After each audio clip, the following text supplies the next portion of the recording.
நம்ம இன்றைக்கி பாவக்காய் செய்ய போகிறோம். பாவக்காயோட பெனிஃபிட்ஸ் நான் ஆல்ரெடி சொல்லியிருக்கேன். சுகரை வந்து லோ பண்ணும். ப்ளஸ் வந்து விட்டமின் சியும், விட்டமின் ஏவும் இருக்குது. நிறைய பொட்டாசியம் இருக்கும்.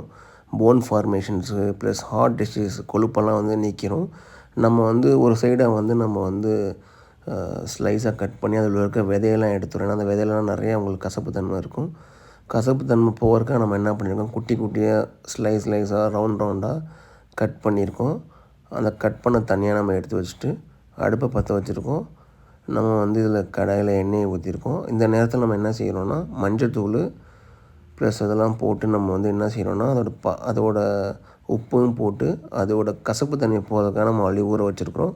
இந்த நேரத்தில் நம்ம வந்து எண்ணெயில் வந்து கடுகு, ஒரு வெங்காயம், அப்புறம் வந்து நம்ம வந்து கருவேப்பிலை போட்டு நம்ம வந்து அப்படி தாளிச்சிட்ருக்கோம். ஸோ அதே நேரத்தில் மஞ்சத்தூள், இந்த அப்புறம் தேவைக்கேற்ப சில பேர் நல்லா ஸ்பைஸியாக சாப்பிட்ணுன்னு நினைப்பாங்க.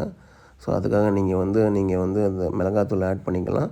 நம்ம ஆல்ரெடி கட் பண்ணி வச்சு ஊற வச்ச அந்த பாவக்காய் வந்து நம்ம இதில் சால்ட் ஆட் பண்ணி இதில் நம்ம போட்டுறோம்.